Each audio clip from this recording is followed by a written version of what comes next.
नमस्कार, बहुत स्वागत आप सभी का। मैं हूं शिवांगी द्विवेदी आपके साथ और आज हम बात करने वाले हैं सोने चांदी की कीमतों में आई भारी गिरावट के बारे में। खबरों के मुताबिक चांदी अपने हाई लेवल से लाखों रुपए सस्ती हो गई है और सोना भी जोरदार लुढ़का है।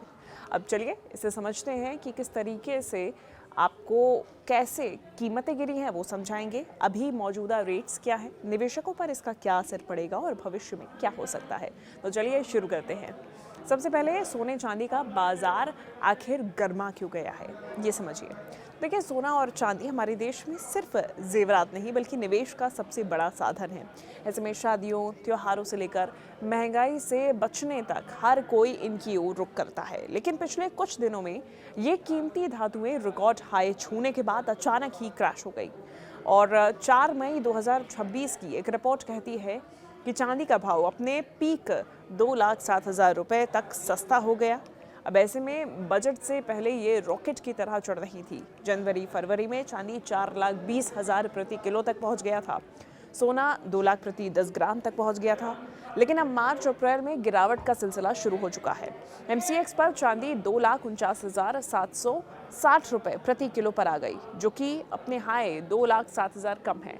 सोना भी 1,50,860 रुपये प्रति 10 ग्राम पर है। ये गिरावट निवेशकों को हैरान कर रही है। लेकिन यह हुआ क्यों है, इसे ऐसे समझिए। भारतीय बाजार में रोज लाखों लोग सोना चांदी खरीदते हैं। IBJ के रेट्स देश भर तक एक जैसे होते हैं, लेकिन ज्वेलरी शॉप पर GST और मेकिंग चार्ज अतिरिक्त लगते हैं। चांदी की गिरावट अगर समझेंगे तो आंकड़े और कारण समझिए।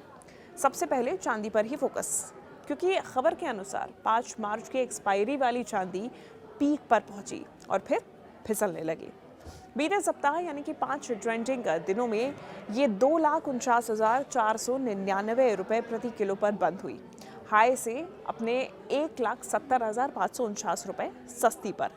सोमवार को ये और ज़्यादा 1,337 रुपये का झटका लगा और ये और ज़्यादा सस्ती हो गई। लेकिन गिरी क्यों? पहला कारण है प्रॉफिट बुकिंग। जब कीमतें हाई जाती हैं, ट्रेडर्स बेचते हैं और सप्लाई बढ़ जाती है, इससे प्राइस गिरता है। दूसरा, अमेरिकी डॉलर मजबूत हुआ है। डॉलर स्ट्रांग होने पर गोल्ड, सिल्वर जैसे कमोडिटीज सस्ते पड़ते हैं। तीसरा है बजट 2026 में कोई बड़ा ऐलान नहीं होना। टैरिफ या इंपोर्ट ड्यूटी पर चुप्पी रही और इसकी वजह से अब चांदी के दाम गिरते हुए नजर आ रहे हैं। ग्लोबली अगर देखा जाए तो ग्लोबल फैक्टर क्या कहता है? चाइना की मांग घट गई है, इंडस्ट्रियल डिमांड भी कम हुई है। चांदी जेवरात के अलावा सोलर पैनल्स, इलेक्ट्रॉनिक्स में यूज़ होता है। वहाँ सुस्ती ने प्रेशर डाल दिया। ऐसे में घरेलू बाजार में भी आभूषण की डिमांड जो है वो कम हो गई है, क्योंकि कीमतें अभी भी हाई हैं। हफ्ते भर में चांदी 14,571 रुपये प्रति किलो गिर चुका है।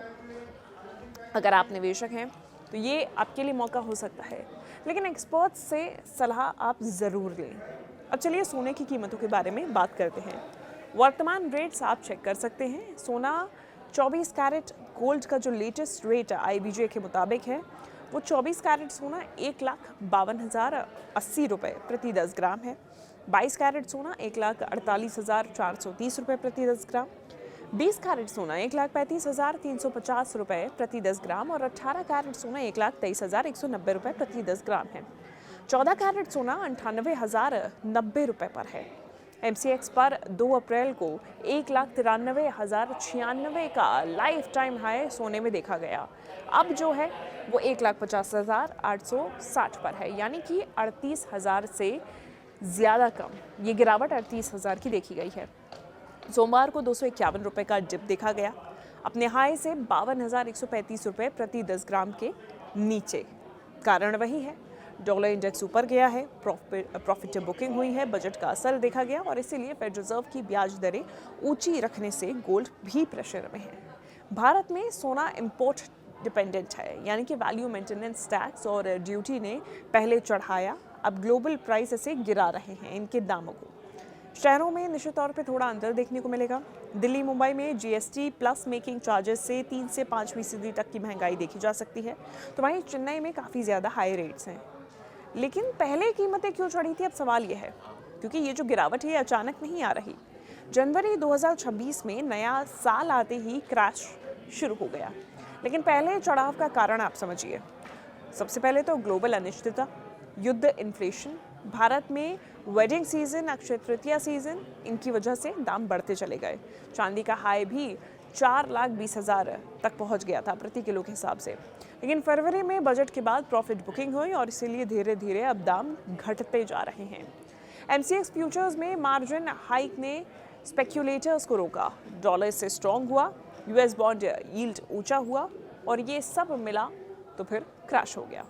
अब आप इसको ऐसे समझिए कि क्या ट्रेंड चल रहा है और निवेशकों पर इसका असर क्या है। बड़ा सवाल है कि आप खरीदें या फिर बेचें। लेकिन निवेशक परेशान हैं। छोटे निवेशक जो हाई पर खरीदे वो अब घाटे में है। लेकिन लॉन्ग टर्म के लिए सोना चांदी अभी भी सेफ है। चांदी 1,70,000 सस्ती है, खरीदने का मौका हो सकता है निश्चित तौर पे। लेकिन ETF या फिजिकल, ETF लिक्विड है लेकिन स्टोरेज इशू इसमें नहीं है। वहीं अगर बात करें कि किस तरीके से निवेश करना है तो सलाह यही है कि आप पैनिक ना करें। SIP तरीके से आप खरीद सकते हैं, मार्केट एक्सपर्ट से भी बात करें और हमारी तरफ से आप ये ध्यान रखें कि ये कोई फाइनेंशियल एडवाइस नहीं है। आप अपने रिस्क पर और अपने रिसर्च के अनुसार निवेश कर सकते हैं। अब चलिए समझते हैं कि हाई लेवल कितने इन धातुओं के गए और अब क्या रेट्स बने हुए हैं। सबसे पहले बात करेंगे चांदी की। प्रति किलो के हिसाब से सबसे ज़्यादा हाई लेवल गया 4,20,000 से ज़्यादा का और अब जो रेट है वो है 2,49,760 रुपये पर, यानी कि 1,70,000 का डिफरेंस। सोने की बात करें 10 ग्राम 24 कैरेट सोना, सबसे हाई जो गया वो गया 1,93,096 रुपये। अब रेट है 1,52,080 रुपये, 38,000 का डिप आया, ये डिफरेंस आया। अब भविष्य का अनुमान क्या कहता है, क्या रिकवरी होगी? एक्सपर्ट्स कहते हैं गिरावट जो है वो टेम्पररी है, फेड रेट कटाने पर बाउंस होगा, भारत में डिमांड भी बढ़ेगी और दिवाली भी नज़दीक ही है।